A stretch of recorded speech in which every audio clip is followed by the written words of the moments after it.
Saya kemarin di Lombok udah ada cerita ini, Masya Allah. Saya lagi makan di restoran, habis kita di Akbar. Waktu itu kita ada acara Muslim United, yang mengisinya saya, Ustaz Abdul Somad, Ustaz Salim Afilah, Joko Karya, Ustaz Andi Boy. Ada 50.000 orang di Lombok, di Praia.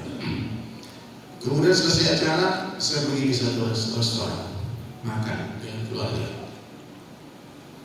Kami lagi asik makan, tiba-tiba datang mulai orang Jerman dulu di depan saya. Dia dengan penuh adab, dia katakan, excuse me, minta maaf. Ya, saya, dia langsung curhat. 4 days ago, 4 hari yang lalu, I went from one masjid di Gili Trawangan. Ada pulau tempat wisata di Lombok. Aku datang ke satu masjid di Gili Trawangan, dan setelah 4 hari itu aku berpikir keras tentang Islam. Aku gak bisa tidur. Dan selama 4 hari itu dia bertanya kepada semua orang tentang Islam. Gak ada satupun yang mengajak dia masuk Islam.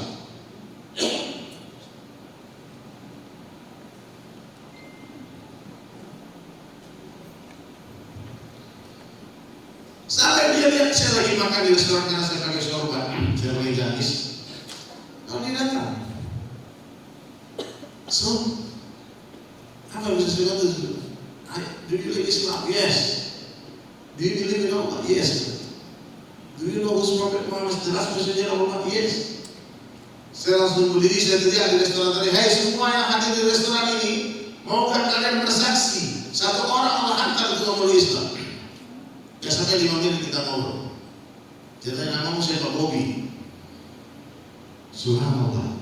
Akhirnya semua orang berdiri dan juga saya syahadatkan, ya asyhadu an la ilaha illallah wa asyhadu anna Muhammadan rasulullah. Lalu saya jelaskan tentang iman, tentang Islam, tentang ihsan. Berkaca-kaca mata dia. Saya peluk, now you my brother. Now I give you new name, Muslim name is Usman. Jadi ganti namanya dia apa? Usman.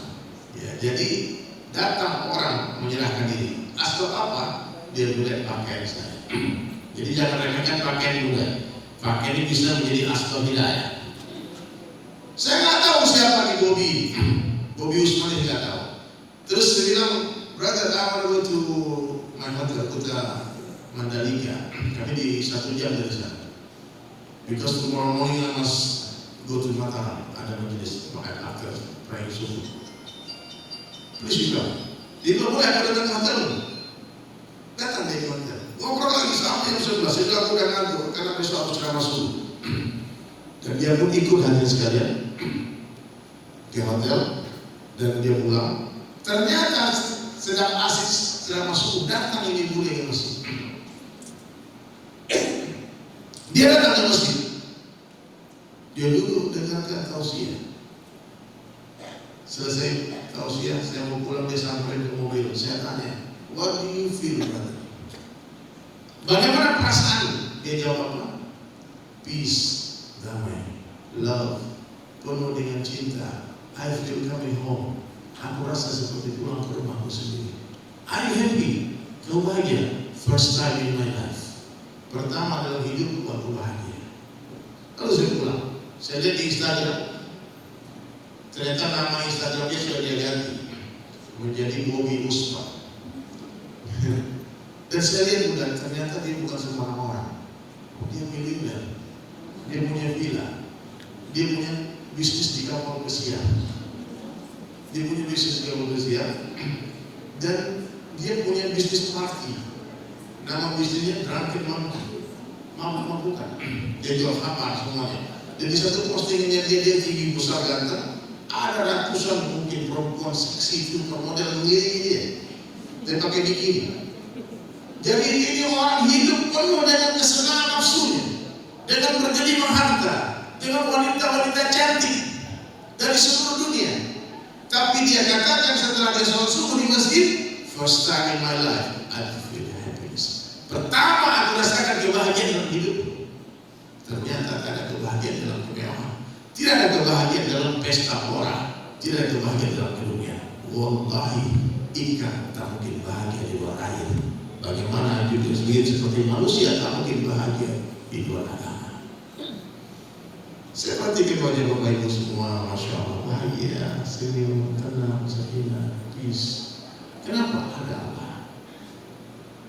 Kita semua juga, saya lihat ada beberapa orang yang lebih harta mungkin orang kaya di sini, tapi tidak semua yang ingin jadi orang kaya di sini.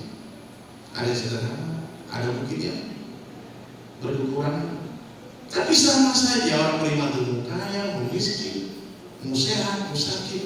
Kita tidak mengerti kebahagiaan apa yang dirasakan oleh Nabi Ayub alaihissalam sehingga dia tidak mau minta sembuh. Nabi Ayub tidak mau doa sembuh, tidak mau minta sembuh. Kalau dia menderita dengan penyakitnya, pasti dia akan mengarang kesakitan, kita sembuh-sembuhkan aku ya Allah. Tapi ternyata Nabi Ayub, meskipun istrinya merayu-rayu, suamiku kau kan Nabi, mintalah semua kepada Allah. Ya. Jadi di mana meletakkan kebahagiaan? Dalam mentaati Allah. Orang miskin untuk bahagia tak perlu harus kaya. Sekarang kita bisa bahagia hanya dengan mengingat Allah, hati menjadi tenang. Kata Sayyidina Umar bin Khattab radhiyallahu anhu, mengingat makhluk itu penyakit. Obatnya apa? Mengingat Allah. Mengingat penyakit makhluk itu penyakit. Maka biasa-biasa itu, dan tak boleh ada makhluk di hati. Dunia di tangan, di hati jangan. Mobil di garasi jangan masuk hati. Emas di tendernya itu tak boleh masuk hati. Iya. Orang-orang beriman cerdas saja kemudian. Dia akan tertipu oleh dunia. Dunia ini penuh tipu daya. Dunia ini fata morgana. Apa kata dunia, miliki aku muliakan kamu. Setelah dimiliki dia susah kita dihinakan kita. Iya. Tipu. Entah berapa miliar ruh manusia hari ini berdiri di alam barzakh akan balik ke dunia. Aku ingin sempurnakan imanku amalku, tapi tak mungkin kembali ke dunia seperti kita tak mungkin balik ke hari ini kita. Ya. Jadi apa beda dunia dengan akhirat bukan? Ada yang tahu? Apa beda dunia dengan akhirat? Dunia sementara,